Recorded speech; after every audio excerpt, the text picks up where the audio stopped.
I'd like to draw your attention to some changes that are being proposed to the taxation of partnerships from next April. Now, the proposals as they currently stand are in consultation form, and the legislation is expected out later this autumn, probably as part of the autumn statement. And as far as we can see at the moment, the proposals are currently very vague. What this does mean is that we'll have a very short window of time to advise clients as to whether they are going to be caught by these new rules.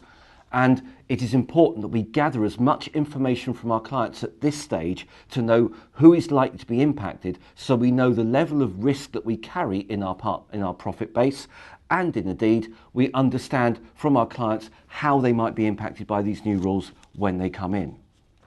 Now, the rules themselves are aimed at disguising employment income through an LLP structure.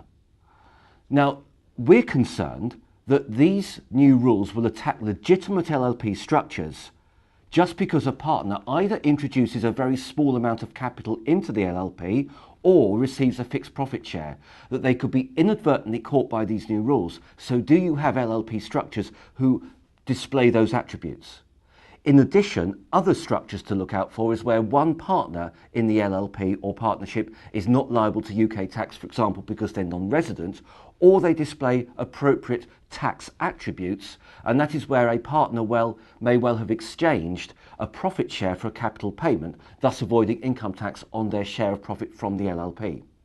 Now, we have put together a pro forma letter on TolleyGuidance, which sets out the information you should be gathering at this stage from your clients to see who is caught. You can then assess which of your clients are likely to be caught by the new rules and do a sort of risk impact assessment.